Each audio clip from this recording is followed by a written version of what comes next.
Hello everyone, welcome to IAS point. हम लोग यहाँ पे आज बात करने वाले हैं विधि व्यवस्था की विभिन्न शाखाएं कौन कौन सी हैं। ठीक है, क्योंकि यहाँ पे हम अपना जो न्यायपालिका वाला चैप्टर है इसको पढ़ रहे हैं और इसमें हमने कल सॉल्व किया था एक केस, जिसमें कि हमको मेन रूप से ये समझना था केस उस वो जो केस था उसका सॉल्व करने का मेन मकसद ये था कि हमको ये समझना था कि सर्वमान्य निर्णय किसका होता है। ठीक है, यानी कि जो हम देखते हैं कि कई स्तरों में हमारी अदालतें होती हैं, तो उनमें से सबसे जो भी यानी कि फाइनल यदि निर्णय किसी का माना जाता है तो किसका माना जाता है, वो मेन रूप से समझाया गया था और आई होप कि आप सभी को समझ में आ गया होगा।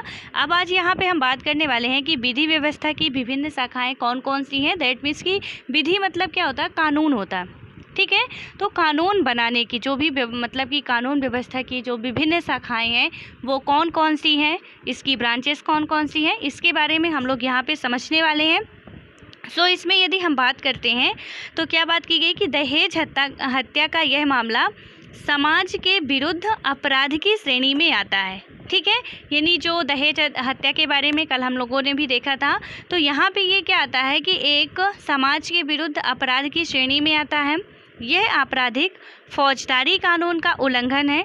फौजदारी कानून के अलावा हमारी विधि व्यवस्था दीवानी कानून या सिविल लॉ से संबंधित मामलों की भी मतलब जो भी ये हमारा है कि मतलब वो क्या है, इसमें फौजदारी कानून के अलावा ये क्या क्या और देखता है, तो हमारी विधि व्यवस्था दीवानी कानून या सिविल लॉ से संबंधित मामलों को भी देखती है। फौजदारी और दीवानी कानून के बीच फ़र्क को समझने के लिए नीचे दी गई तालिका को देखेंगे। ठीक है, यानी कि जो फौजदारी कानून है और दीवानी कानून है, इनमें मेन रूप से डिफरेंस क्या होता है। और सबसे पहले तो ये दोनों होते क्या हैं कि फौजदारी कानून हो गया या दीवानी कानून हो गया, तो ये जो तालिका दी गई है इसमें बताया गया है। फौजदारी कानून की यदि हम बात करते हैं तो इसमें है कि ये ऐसे व्यवहार या क्रियाओं से संबंधित है जिन्होंने मतलब कि जिन्हें कानून में अपराध माना गया है। उदाहरण के लिए चोरी, दहेज के लिए औरत को तंग करना या हत्या करना। ठीक है, तो फौजदारी कानून का मतलब क्या हो गया है, ये बात आपको याद रखनी है और चाहें तो शॉर्टकट में, ये पूरा डिटेल नहीं, बस शॉर्टकट में आप नोट भी कर सकते हैं। एक तरफ फौजदारी कानून लिख के और एक तरफ दीवानी कानून लिख के। तो यहाँ पे क्या होगा कि ये वो ऐसे व्यवहार या क्रियाओं से संबंधित हैं जिन्हें कानून के मतलब कि कानून में अपराध माना गया है। ठीक है, उदाहरण के लिए हम क्या लिखेंगे कि चोरी, दहेज के लिए औरतों को तंग करना या हत्या करना। ठीक है, उसके बाद दीवानी कानून की हम बात करें तो दीवानी कानून में हमारा पहला आता है कि इसका संबंध व्यक्ति विशेष के अधिकारों के उल्लंघन या अवहेलना से होता है। उदाहरण के लिए जमीन की बिक्री, चीज़ों की खरीदारी, किराया, तलाक आदि से संबंधित विवाद है। ठीक है, यानी दीवानी कानून का मतलब क्या हो गया कि जो इसका संबंध होता है वो व्यक्ति विशेष के अधिकारों के उल्लंघन या अवहेलना से होता है। ठीक है, जैसे कि आपका कोई अधिकार, जैसे हम बात कर रहे थे कि कोई नेता आपकी ज़मीन हड़प लेता है या कोई आपके पड़ोसी ज़मीन हड़प लेते हैं या कि आपके अधिकारों का उल्लंघन हो रहा है या कि कोई भी नियम कानून की अवहेलना की जा रही है, तो ऐसी स्थिति में दीवानी कानून लागू होता है। और एग्जाम्पल के लिए यहाँ पे बताया भी गया है कि कहाँ कहाँ पे लागू हो सकता है। तो जैसे ज़मीन की बिक्री हो गई, चीज़ों की खरीदारी हो गई, किराया हो गया, तलाक आदि से संबंधित जो ये विवाद है इनमें दीवानी कानून लागू होता है। ठीक है, तो जब भी कभी आए कि खरीदारी या किराया या तलाक का मामला है तो आप समझ जाना कि ये दीवानी कानून का मामला है। ठीक है, उसके बाद अब हम बात करते हैं इसमें फौजदारी कानून में। इसमें दूसरा है हमारा कि इसमें सबसे पहले आमतौर पर प्रथम सूचना रिपोर्ट यानी कि प्राथमिकी FIR दर्ज कराई जाती है और इसके बाद पुलिस अपराध की जांच करती है और अदालत में केस फाइल करती है। ठीक है, तो जो फौजदारी कानून होता है इसमें सबसे पहले हम क्या करते हैं कि आमतौर पर प्रथम सूचना रिपोर्ट प्राथमिकी यानी FIR दर्ज कराते हैं। ठीक है, और उसके बाद ही पुलिस जो है अपराधी को पकड़ती है, अपराध का जाँच करती है, फाइल तैयार करती है और फिर केस जो है वो अदालत में उसकी फाइल को पेश करती है। ठीक है, और दीवानी कानून में क्या होता है वहीं पे कि प्रभावित पक्ष की ओर से न्यायालय में एक याचिका दायर की जाती है। अगर मामला किराए से संबंधित है तो मकान मालिक या किराएदार मुकदमा दायर कर सकता है। ठीक है, तो यहाँ पे जहाँ हम देख रहे हैं कि पहले फौजदारी कानून में एफआईआर दर्ज कराई जाती है, उसके बाद न्यायालय में केस जाता है। और यहाँ पे क्या होता है कि प्रभावित पक्ष की ओर से न्यायालय में एक याचिका दायर कर देते हैं डायरेक्ट, और जो दीवानी कानून है इसमें। ठीक है, और अगर मामला किराए से संबंधित हो, मतलब यहाँ पे समझाया गया एग्जांपल के लिए कि यदि किराए से संबंधित हो सकता है कि आपका कोई और रिलेटेड हो, जैसे हमने तलाक की बात की, और जो भी खरीदारी का है या बिक्री का है उनसे संबंधित भी हो, तो क्या करते हैं कि मतलब मकान मालिक या किराएदार मुकदमा दायर कर सकता है। और उसके बाद हम बात करें फौजदारी में, तो अगर व्यक्ति दोषी पाया जाता है, ठीक है, अगर कोई व्यक्ति दोषी पाया जाता है तो उसे जेल भेजा जा सकता है और उस पर जुर्माना भी किया जा सकता है। और लेकिन दीवानी कानून में क्या होता है कि अदालत की व्यवस्था, मतलब अदालत राहत की व्यवस्था करती है। उदाहरण के लिए अगर मकान मालिक और किराएदार के बीच विवाद है तो अदालत यह आदेश दे सकती है कि किराएदार मकान को खाली करे और बकाया किराया चुकाए। यानी कि यहाँ पे ऐसी कुछ खास व्यवस्था नहीं होती दीवानी कानून में कि आपको जेल जाना ही पड़ेगा, बट फौजदारी कानून में आपको जेल जाना पड़ता है, उसमें एफआईआर दर्ज करानी पड़ती है। और इसके अंतर्गत क्या क्या केसेस जाते हैं वो भी आपको पता चल गए हैं। ठीक है, तो इन दोनों में जो डिफरेंसेस हैं कि सबसे पहले तो इनमें कौन कौन से विवाद शामिल होते हैं फौजदारी और दीवानी में, देन उसके बाद कि इनकी क्या व्यवस्था होती है, मतलब डायरेक्ट न्यायालय में चले जाते हैं या नहीं जाते हैं। तो फौजदारी वाले पहले एफआईआर दर्ज कराएंगे, देन उसके बाद कार्यवाही होगी, फिर अदालत जाएगी फाइल। ठीक है, लेकिन यहाँ पे यदि दीवानी कानून में ऐसी कोई स्थिति आती है तो वो न्यायालय में याचिका दायर कर सकते हैं। और इसका थर्ड जो हमारा डिफरेंस है यानी कि अंतर है, तो इसमें बात की गई है कि क्या है, मतलब दोषी यदि कोई पाया जाता है तो उसको जेल भी भेजा जा सकता है या जुर्माना भरने के लिए भी कहा जा सकता है। लेकिन यहाँ पे दीवानी कानून में क्या होता है कि न्यायालय के द्वारा आदेश दे दिया जाता है कुछ, मतलब एक राहत वाला। ठीक है, कि दोनों को ही कुछ ना देना पड़े। यदि कि मालिक को किराएदार से कोई गिला शिकवा है तो वो आदेश देगा कि आप इनका रूम छोड़ के जाइए और जो भी बकाया आपका रेंट है वो दे दीजिए, उसके बाद विवाद का जो समस्या है वो हल हो जाएगी। ठीक है, तो ये आपको समझ में अब आ गया होगा कि जो हमारा फौजदारी होता है और दीवानी का मामला होता है वो क्या होता है। ठीक है, उसके बाद अब हम बात करते हैं क्या हर व्यक्ति अदालत की शरण में जा सकता है। तो इस क्वेश्चन का आंसर यहाँ पे हम लोग ढूंढेंगे कि क्या हमारे देश में रहने वाले, यानी एक लोकतांत्रिक देश में रहने वाले प्रत्येक नागरिक को ये अधिकार है कि वो अदालत में जा सकता है या नहीं जा सकता है। तो इसमें बताया गया है कि सिद्धांततः भारत के सभी नागरिक देश के न्यायालयों की शरण में जा सकते हैं। ठीक है, यहाँ यानी कि एक झोपड़ी में रहने वाले व्यक्ति से राष्ट्रपति महोदय तक के हर एक व्यक्ति को अधिकार है कि वो न्यायालय में जा सकते हैं।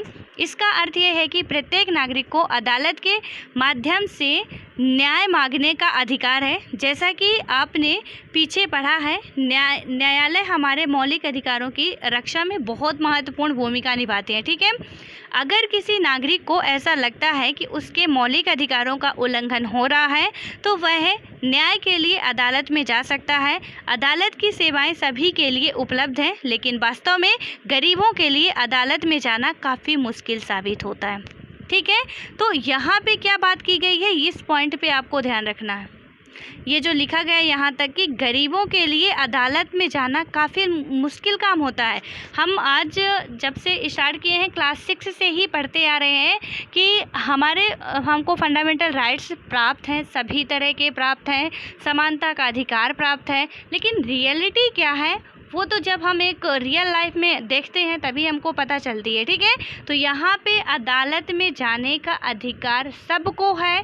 हम भी जा सकते हैं, आप भी जा सकते हैं, कोई रिच फैमिली के हैं वो भी जा सकते हैं, कोई एक बहुत गरीब फैमिली के हैं वो भी जा सकते हैं। ठीक है, यहाँ पे आप वर्ड में थोड़ा ध्यान दीजिएगा। इसमें क्या बात की गई है कि ये जा सकते हैं, इनको बिल्कुल अधिकार है, लेकिन अदालत में जाने तक के लिए जितना पैसा खर्च होता है उनकी जेब में उतना पैसा होता नहीं है। ठीक है, और इसीलिए वो हारी मान जाते हैं और वो वहीं पे केस दबाने की कोशिश करते हैं कि हुआ जो हुआ, अब मेरे बस की बात ये नहीं है। अधिकार तो सबको है, लेकिन आपको अदालत तक यहाँ से सपोज ऐसे आप एग्जांपल से समझिए कि अदालत का ये गेट है, ठीक है, इसके अंदर हमको जाना है, लेकिन हम यहाँ से जा रहे हैं तो यहाँ से हर एक कदम पे हमको पैसा चुकाना पड़ रहा है। कहीं आपको बाबू को देना, कहीं वकील को देना, कहीं किसी को देना, कहीं किसी को देना है। यानी हर एक कदम पे यदि आप पैसे दे रहे हो तो आपकी फ़ाइल आगे बढ़ेगी, अदरवाइज आपकी फ़ाइल ही आगे नहीं बढ़ती है। हमको अधिकार तो है, बिल्कुल रियलिटी, ये हमको अधिकार है, फंडामेंटल राइट्स है हमारा कि हम अदालत में जाके न्याय मांग सकते हैं, लेकिन मांग सकते हैं, अधिकार है, लेकिन उस अधिकार को पाने के लिए हमको जो करना पड़ता है वही हमारे पास नहीं है। एक कोई रिच फैमिली से है, उसका ठीक है, वो अपना जितना भी मुकदमा है, जितना आप पैसा लगा सकते हो, यदि सच्चाई कहें तो हमारे जो देश की या किसी भी देश की सच्चाई जो होती है कि जिसके पास अच्छा खासा रुपए है उसी का बोलबाला है, ठीक है। खैर यहाँ पे ये हमारे एग्ज़ाम से रिलेटेड नहीं है, बट जो रियलिटी है कि हमारे पास यहाँ पे हम देख रहे हैं कि हमको सबको राइट है, लेकिन हम नहीं जा सकते वहाँ तक क्योंकि हमारे पास वहाँ तक पहुँचने के लिए व्यवस्था ही नहीं है। हमारे संविधान में ये तो बना दिया गया कि एक गरीब से लेके एक बहुत अमीर तक आदमी के लिए ये व्यवस्था है, लेकिन सिर्फ इतना बनाया गया ना, कहने से कुछ नहीं होता, ठीक है, कि हमने कह दिया कि ये मतलब हम आपके लिए बहुत अच्छा अच्छा करेंगे। अब आपका सुन के तो पेट नहीं भरेगा कि हम आपके लिए बहुत अच्छा अच्छा करने वाले हैं। अब यहाँ पे आप एक इमेजिन कीजिए, गवर्नमेंट की कोई पॉलिसी आती है, ठीक है, यानी बीपीएल का कार्ड बनता है, चलो इससे एग्जांपल लेते हैं, बीपीएल का कार्ड बनता है, लेकिन बीपीएल का कार्ड जो बनता है तो वहाँ पे एक तो सबसे बड़ी प्रॉब्लम कि जिसको मिलना चाहिए उसके लिए नहीं बनता। आप गांव में देखते हो कि जब बीपीएल का कार्ड बनता है, यानी कि जो बिलो पॉवर्टी लाइन होती है, तो वहाँ पे क्या होता है कि उस समय मेन रूप से किसको होता है, जिसके पास ज़मीन नहीं हो, जिसके पास घर नहीं हो, गाड़ी नहीं हो। लेकिन यहाँ पे हम गांव में देखते हैं कि जिसके पास सब कुछ है, बीपीएल का कार्ड उसका है, यानी वो बीपीएल धारक है, लेकिन जिसके पास रियलिटी में उसकी ज़रूरत थी वो तो है ही नहीं। यानी गवर्नमेंट की नज़र में वो तो बहुत बड़ा आदमी है, और ऐसे नहीं कि गवर्नमेंट की नज़र में वो बहुत बड़ा आदमी है, यहाँ के जो करता धरता है तो बस उनको जो भी थमा दिया 2-4 पैसे, उसी का काम हुआ, और उसके बाद जिनके पास है ही नहीं वो उसका काम तो कुछ होता नहीं है।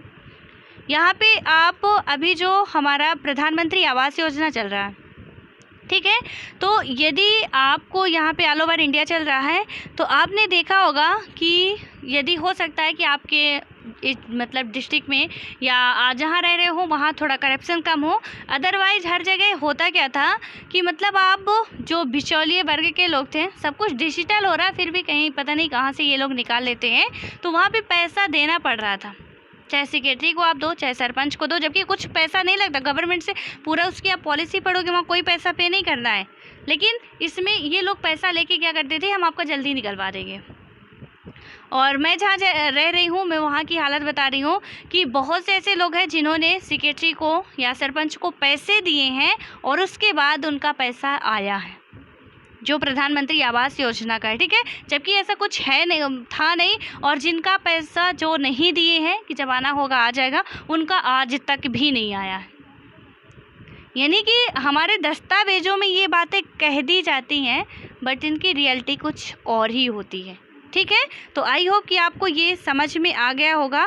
अब उसके बाद हम बात करते हैं कि कानूनी प्रक्रिया में न केवल पैसा और कागजी कार्यवाही की ज़रूरत पड़ती है, बल्कि उसमें समय भी बहुत लगता है। आपने सुना होगा कि भाई ये अदालत के चक्कर में मत पड़ना, सारी ज़िंदगी बर्बाद हो जाती है।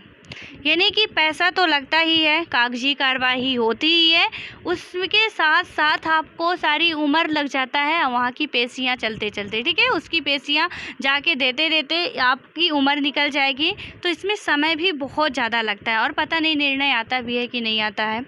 अगर कोई गरीब आदमी पढ़ना लिखना नहीं जानता और उसका पूरा परिवार दिहाड़ी मजदूरी से चलता है, तो अदालत में जाने और इंसाफ पाने की उम्मीद उसके लिए बहुत मुश्किल होती है, ठीक है।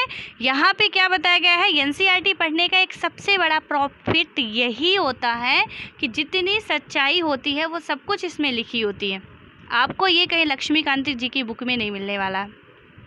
कि ये वर्ड जो लिखे हुए हैं वहाँ पे जो एग्ज़ाम के लिए इम्पॉर्टेंट है वो लिखा हुआ, ठीक है, बिल्कुल मोर देन सफिशिएंट है, बट जो रियलिटी है वो नहीं दिखाई जाती है, ठीक है। यहाँ पे क्या बताया जा रहा है कि पैसा तो लगता ही है, साथ साथ समय भी लगता है, और यदि कोई दिहाड़ी मजदूरी से चलता है किसी का घर, तो वो अदालत जाने और इंसाफ पाने के लिए उम्मीद मतलब उसकी बहुत कम होती है। तो अक्सर वही लोग क्यों शिकार होते, क्योंकि वो नहीं जा पाते, उनके पास ये व्यवस्था ही नहीं, सुविधा ही नहीं होती है कि वो वहाँ तक पहुँच पाएँ, ठीक है। पहले ही वो समझ जाते हैं कि भई मैं जाऊँगा तो क्या होगा, मेरा पैसा भी बर्बाद होगा, मुझे न्याय मिलने वाला नहीं है, क्योंकि चाहे ज़्यादा बहुमत हो तो सत्ता दल आता है, चाहे ज़्यादा हम कहीं पे पैसा लगा रहे हों तो उनका बोलबाला होगा, यानी कि हम अब जो ज़्यादा होगा उसी का बोलबाला होगा, ठीक है, चाहे वो किसी भी फील्ड में हो। तो यहाँ पे अब जो भाई मतलब ऐसा है कि आज कमा रहे हैं तो आज खा रहे हैं, कल नहीं कमाएंगे तो नहीं खाएंगे, तो फिर ये अदालत के लिए पैसा कहाँ से लाएंगे। अभी ये दिहाड़ी मजदूरों का क्या है कि जो दिहाड़ी मजदूर हैं ये तो आज कमाएं आज खाएं, कल नहीं कमाएंगे कल नहीं खाएंगे। तो इनके लिए अदालत और ये पूरी व्यवस्था जो चलाई गई है तो कहीं ना कहीं इनके लिए ना के बराबर है, कोई काम की नहीं है। गवर्नमेंट में है कि भाई हम गर्व से कहते हैं कि सबको अधिकार है न्यायालय जाए, अरे जाएं तो जाएं कैसे, थोड़ा ये भी व्यवस्था बनानी चाहिए थी, लेकिन ऐसा कुछ भी नहीं है, ठीक है। और ये पूरा जो इसका प्रोसेस है वहाँ तक पहुँचने मतलब सुन के ही वो डर जाते हैं, चलो इसके चक्कर में तो पढ़ना ही नहीं हमको, जैसे जी रहे हैं जीते रहेंगे। उसके बाद आगे की बात करें तो इसी बात को ध्यान में रखते हुए 1980 के दशक में सर्वोच्च न्यायालय ने जनहित याचिका यानी कि PIL की व्यवस्था विकसित की थी। इस तरह सर्वोच्च न्यायालय ने न्याय तक ज़्यादा से ज़्यादा लोगों की पहुंच स्थापित करने के लिए प्रयास किया था, ठीक है। हालांकि यहाँ पे कुछ कदम उठाए गए थे, और क्या था कि 1980 में यानी कि 1918 में इसके दशक में क्या होता कि सर्वोच्च न्यायालय जो हमारा सुप्रीम कोर्ट है, तो इसने जनहित याचिका यानी कि PIL की व्यवस्था विकसित की थी, और इस तरह से सर्वोच्च न्यायालय ने न्याय तक, ये जो मैं बता रही हूँ आपको, ये जो याचिका है सुप्रीम कोर्ट के द्वारा कब और क्या थी वो आपको याद रखना है, ठीक है, क्योंकि ये बहुत इम्पॉर्टेंट हो सकती है, कहीं भी आपके काम में आ सकती है। तो इसमें 1980 के दशक में सुप्रीम कोर्ट के द्वारा जो जनहित याचिका लाई गई थी यानी PIL की व्यवस्था विकसित की गई थी, और इस तरह सर्वोच्च न्यायालय ने क्या किया था कि न्याय तक ज़्यादा से ज़्यादा लोगों की पहुँच स्थापित करने के लिए प्रयास किया था, यानी न्यायालय तक, सॉरी यहाँ पर न्यायालय है, कि जो क्या होगा कि यदि हम ऐसा करते हैं, ठीक है, तो सुप्रीम कोर्ट ने क्या किया, ये ऐसा इसलिए लाया था ताकि लोग पहुंच सके ज़्यादा से ज़्यादा लोग, क्योंकि व्यवस्था तो थी लेकिन उसके वहां तक पहुंचने की व्यवस्था नहीं थी। और भाई हमने कह दिया, एक बिल्डिंग बना दी, हमने कह दिया कि यहाँ आपको बहुत अच्छी खासी फैसिलिटी मिलने वाली है, लेकिन हमने रोड ही नहीं बनाई, अब आप कहाँ से जाओगे। इसकी बहुत अच्छी विशेषताएं हैं, आपको बहुत फैसिलिटी मिलेगी, सब कुछ मिलेगा यहाँ पे, जो भी है जो चाहिए आपको सब कुछ मिलेगा, लेकिन किसी के पास प्लेन है तो वो उड़ के चले गए, ठीक है, यहाँ तक पहुँच गए, लेकिन जिसके पास नहीं है, आप थोड़ा यहाँ पे इस एग्जाम्पल को समझिएगा कि जिसके पास प्लेन थी, ठीक है, हमने ये बहुत अच्छी बिल्डिंग बनाई, यहाँ पे सारी फैसिलिटी जो भी होती है हमारे काम जीवन में वो सब कुछ यहाँ पे उपलब्ध कराई, ये सब कुछ, ठीक है, बहुत अच्छा, आपने इसका बहुत नाम सुना, सबके लिए है, बिल्कुल फ्री में है, बहुत अच्छी व्यवस्था यहाँ पे है, सब बहुत अच्छी विशेषताएं आपने इसकी सुनी, लेकिन हमने तो यहाँ से जाने के लिए रोड तो बनाई ही नहीं, अब आप जाओगी कहाँ से। आप तो सुन रहे हो कि ये आपके लिए भी है, ठीक है, यानी जिसके पास कुछ भी नहीं वो उसके लिए भी है, लेकिन आप जाओगे कहाँ जब यहाँ से कुछ कोई रास्ता ही नहीं है। यदि प्लेन है आपके पास, दैट मीन्स जिसके पास पैसा है, जो रिच मैन है, वो क्या कर सकते हैं, जा सकते हैं, प्लेन से जाएंगे, यहाँ लैंड करेंगे और यहाँ पहुँच जाएंगे, लेकिन जिसके पास कुछ भी नहीं है, रास्ता ही नहीं, वो कहाँ से जाएगा। वो तो बस सुनता रहेगा, ख्याली पुलाव पकाते रहेंगे, भैया ऐसा ऐसा कुछ होता होगा वहाँ पे, हम सब के लिए बस इतने में ही संतोष रहेंगे, वो लोग संतोष अपना मनाएंगे कि हम सब के लिए व्यवस्था है वहाँ पे, लेकिन हम सबको मिलती नहीं है। हम सब बस यही सोचते रह जाते हैं कि हाँ हम सब के लिए अधिकार है, हमारे न्यायालय में जाने के लिए हम सबका अधिकार है, बट हम जाएं कैसे, ठीक है। उसी को मद्देनज़र रखते हुए सुप्रीम कोर्ट ने ये याचिका लाई थी कि मतलब कि जो आम नागरिक हैं उनको भी न्यायालय तक पहुंचाया जाए। ठीक है, उसके बाद आगे क्या होता है, आगे देखते हैं। इसमें होता क्या है कि न्यायालय ने किसी भी व्यक्ति या संस्था को ऐसे लोगों की ओर से जनहित याचिका दायर करने का अधिकार दिया है जिनके अधिकारों का उल्लंघन हो रहा है। यह याचिका उच्च न्यायालय या सर्वोच्च न्यायालय के दायरे की, मतलब कि जो ये याचिका होती है वो दायर की जा सकती है। न्यायालय ने कानूनी प्रक्रिया को बेहद सरल बना दिया है। अब सर्वोच्च न्यायालय या उच्च न्यायालय यानी सुप्रीम कोर्ट या हाई कोर्ट के नाम भेजे गए पत्र या तार टेलीग्राम को भी क्या किया जाएगा, जनहित याचिका माना जा सकता है। शुरुआती सालों में जनहित याचिका के माध्यम से बहुत सारे मुद्दों पर लोगों को न्याय दिलाया गया था। बंधुआ मजदूरों को अमानवीय श्रम से मुक्ति दिलाने और बिहार में सजा काटने के बाद भी रिहा नहीं किए गए कैदियों को रिहा करवाने के लिए जनहित याचिका का ही इस्तेमाल किया गया था। ठीक है, यानी कि जनहित याचिका जो 1980 में लाई गई थी, ये बहुत इंपॉर्टेंट है, आपको याद रखनी है जो PIL है, क्योंकि ये ऐसा कदम था जिसमें कि एक आम नागरिक भी क्या कर सकता था, जा सकता था न्याय के लिए और न्याय प्राप्त कर सकता था। ठीक है, और इसमें ये जो विशेषताएं बताई गई हैं कि क्या क्या शुरुआती दौर पे कराया गया था, तो इसी याचिका के तहत ही कराया गया था। अदरवाइज पहले तो हम पढ़ ही चुके हैं कि क्या कंडीशन थी, वही था कि हमने घर बनाया बट रास्ता नहीं है, जाएंगे कहाँ से, ख्याली पुलाव बहुत पका रहे हैं लेकिन हमको कुछ मिलने वाला नहीं है। ठीक है, उसके बाद आता है कि क्या आप जानते हैं कि सरकारी और सरकारी सहायता प्राप्त स्कूलों में बच्चों को दोपहर का जो भोजन यानी कि मिड डे मील दिया जाता है, उसकी व्यवस्था भी एक जनहित याचिका के फलस्वरूप ही हुई थी। दाईं ओर दिए गए चित्रों को देखें और नीचे दिए गए ये जो विवरण है इसके बारे में बताया गया है। खैर इसको आप लोग पढ़ लीजिएगा जो भी है। ठीक है, यानी कि इसमें ये जो विवरण दिए गए थे कि कहाँ क्या कैसे हुआ था, तो इसके बारे में आप लोग खुद से ही पढ़ लीजिएगा, वो समझ में आ जाएगा आपको। यहाँ पे इसी याचिका के तहत ठीक है बताया जा रहा है कि जो मिड डे मील भोजन है, यानी कि मिड डे मील यानी जो मध्याह्न भोजन दिया जाता था स्कूलों में, तो ये इसी याचिका के बाद ही दिया गया था। ठीक है, मतलब इसी याचिका के तहत दिया गया था, बाद नहीं कह सकते क्योंकि काफ़ी लंबे टाइम बाद दिया गया था। तो इस याचिका के तहत ही ये व्यवस्था चलाई गई थी।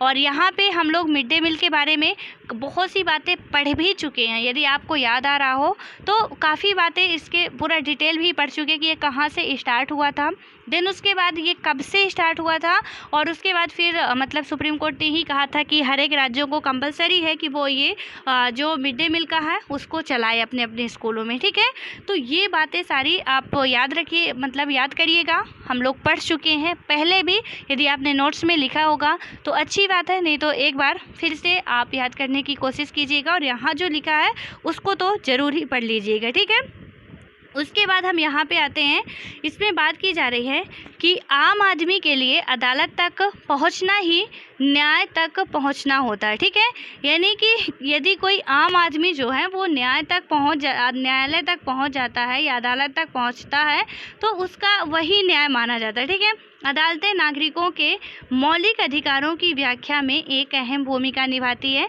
जैसा कि आपने उपरोक्त उदाहरण में देखा है कि अदालत ने ही संविधान के अनुच्छेद 21 यानी कि आर्टिकल 21 जो कि हमको दैहिक और दैविक रूप से गौरवपूर्ण जीवन जीने का अधिकार देता है, ठीक है, की व्याख्या करने के बाद यह कहा था कि जीवन के अधिकार में भोजन का अधिकार भी शामिल होता है।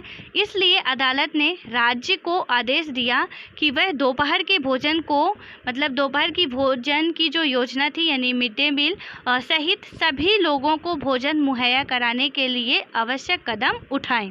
ठीक है, तो इसमें भोजन का अधिकार भी हमारा आर्टिकल 21 के तहत एक फंडामेंटल राइट्स है। स्वास्थ्य का अधिकार भी हमारा एक फंडामेंटल राइट्स है। और ऐसे क्वेश्चन बनते हैं, आप ये जो हम NCERT पढ़ रहे हैं थोड़ा इसको हल्के में ना लीजिएगा तो आपके लिए बहुत अच्छा होगा, क्योंकि क्वेश्चन कहीं से बहुत बड़ी बड़ी मोटी मोटी बुकों से नहीं उठाए जाते हैं। आप UPSC का पेपर उठा के ज़रा देखिए, प्रीवियस ईयर के जो क्वेश्चन पेपर होते हैं वहाँ पे आपको अच्छी तरीके से समझ में आएगा कि क्वेश्चन उठाए कहाँ से गए हैं। ठीक है, हम पढ़ लेते हैं स्टैंडर्ड बुक्स, लेकिन हमको वही नहीं पता होता है जब क्वेश्चन आता है तो हम पता हमारा एक्सक्यूजेस क्या होता है कि हमने तो पढ़ा तो सब था, ये क्वेश्चन पता नहीं यहाँ कहाँ से गया। अब हमने पढ़ा तो सब था लेकिन ये क्वेश्चन पता नहीं कहाँ से आ गया। ठीक है, यानी कि हमारे अंदर ये रहता है कि चलो मैंने पढ़ा तो था, अब क्वेश्चन ही किताब के बाहर से आ गया तो मैं क्या कर सकता हूँ या क्या कर सकती हूँ। तो फिर ऐसी कंडीशन या ऐसे करके हमको अपने आप को संतावना देनी पड़ती है कि चल भाई तूने पढ़ा था, क्वेश्चन नहीं आया, तेरी किस्मत ख़राब थी। तो इसलिए अब यहाँ पे हम पढ़ रहे हैं तो आप सोचो कि ये क्लास 8 की NCERT बकवास, ऐसा कुछ भी नहीं है। यहाँ बहुत सारा ज्ञान बिखरा पड़ा है। ठीक है, इसको समेट के रखना है हमको। तो इसमें अभी जो मैंने बात की भोजन का अधिकार, ये भी हमारा एक फंडामेंटल राइट्स है, सबको भोजन का अधिकार है। अब जब फंडामेंटल राइट्स, अब यहाँ पे ही आप ले लीजिए सीधे तौर पे आर्टिकल 21 क्या कहता है, हमको दैहिक और दैविक रूप से गौरवपूर्ण जीवन जीने का अधिकार है। इस बात पे आप गौर कीजिए कि दैहिक और दैविक रूप से, ठीक है, यानी शारीरिक और जो मानसिक रूप से हर एक तरह से हमको जीवन जीने का अधिकार है, वो भी गौरवपूर्ण जीवन जीने का अधिकार है। तो अब जीवन में हमको क्या क्या चाहिए, ना तो बिना खाए जी सकते हैं, ना तो यदि हम स्वस्थ नहीं रहेंगे तो भी नहीं जी सकते हैं, पानी की व्यवस्था नहीं रहेगी तो भी नहीं जी सकते हैं, सांस नहीं लेंगे तो भी नहीं जी सकते हैं, हंसेंगे नहीं तो भी नहीं जी सकते हैं, बोलेंगे नहीं तो भी नहीं जी सकते हैं। सो हमको ये समझना चाहिए कि जीवन के अधिकार जीने के लिए हमको क्या क्या चाहिए, और उससे रिलेटेड क्वेश्चन आता है, चाहे वो भोजन हो, चाहे पानी हो, चाहे स्वास्थ्य हो, आपको बिल्कुल आंसर लगा देना चाहिए कि ये राइट होगा ये। लेकिन जब कॉन्सेप्ट क्लियर होगा तभी आप लगा पाओगे, अदरवाइज नहीं लगा पाओगे। ठीक है, उसके बाद अब आता है हमारा, लेकिन क्या होता है कि अदालत के कुछ फैसले ऐसे भी रहे हैं जिन्हें लोग आम आदमी के लिए नुकसानदेह मानते हैं। ठीक है, उदाहरण के लिए गरीबों के आवास अधिकतर जैसे मुद्दों पर काम करने वाले कार्यकर्ताओं का मानना है कि बस्तियों, झुग्गी झोपड़ियों को बेदखल करने के बारे में अदालत द्वारा दिए गए हाल के फैसले पुराने फैसलों के विरुद्ध है। हाल के फैसलों में झुग्गी वासियों को शहर में घुसपैठियों की तरह देखा जा रहा है। ठीक है, यानी कि जो बेदखल का मतलब हम लोग पढ़े कि उनके यदि घर या मकान से या ज़मीन से उनको बेदखल कर दिया जाए, तो इसमें उनके खुद के ही जो भी बनाए रहते हैं तो वहाँ से बेदखल कर दिया जाता है, या तो कहीं रोड के किनारे रह रहे वहाँ से बेदखल कर दिया जाता है। यहाँ बेदखल का मतलब है कि उनकी खुद की प्रॉपर्टी हो और आप वहाँ से बेदखल करते हो। ठीक है, रोड पे तो ठीक है, गवर्नमेंट की प्रॉपर्टी है वो आप वहाँ से हटा रहे हो, तो उसको हम ये नहीं कहेंगे कि बेदखल कर रहे हो, हटा रहे हो आप। लेकिन यदि घर में हम हैं और हमको क्या किया जा रहा है कि हमारे बड़े भाई या छोटे भाई के द्वारा हमको घर की संपत्ति से, घर से बेदखल कर दिया जा रहा, तो ये होगा हमारा मतलब उन वहाँ से निकाला जा रहा, बेदखल पूरे संपत्ति से बेदखल किया जा रहा है। तो इसका मतलब ये होता है। तो यहाँ पे कुछ फैसले ऐसे भी होते हैं अदालत के जो कि हर एक के लिए अच्छे नहीं होते हैं, और मेन बात है फ़र्क उनको नहीं पड़ता जिनके पास सब कुछ होता है, चाहे अदालत का फैसला अच्छा हो चाहे बुरा हो, फ़र्क उनको पड़ता है जिनके पास कुछ भी नहीं होता है। बीच में पिसते वही हैं जिनके पास कुछ भी नहीं होता। आप देखते होगे, आप इमेजिन कीजिएगा और ज़रा सोचा करिए, मैं कितनी बार बोलती हूँ कि आप थोड़ा सोचा करिए। ठीक है, कि जब हम क्या करते हैं, मतलब नोटबंदी हुई, सबसे ज़्यादा किसको घाटा हुआ? क्या एक अच्छे खासे पैसे वाले को कोई फ़र्क पड़ा? कुछ भी फ़र्क नहीं पड़ा। ठीक है, बहुत सी ऐसी व्यवस्थाएं हैं जो लागू होती हैं, उससे पैसे वाले को कोई फ़र्क नहीं पड़ता।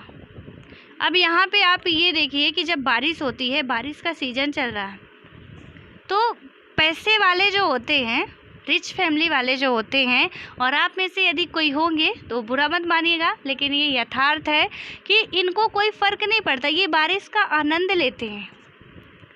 ठीक है, और जो झुग्गी झोपड़ी में रहते हैं वो क्या करते हैं कि किसी तरह जीवन चल जाए, वो बारिश में ही रहते। बारिश का आनंद क्या भगवान से मनाते कि भगवान किसी तरह एक घंटे के लिए तो बारिश ख़त्म हो जाए थोड़ा सा। यानी उनकी ये हालत रहती है कि वो बाहर या भीतर एक जैसे रहते हैं, और हमारी हालत रहती है कि हम चलो भाई थोड़ा सा आज बारिश का आनंद लेके आते हैं। यानी हम बाहर बारिश में भीगने जाते हैं आनंद लेने के लिए, लेकिन उनकी मजबूरी है वो 24 घंटे भीगते हैं।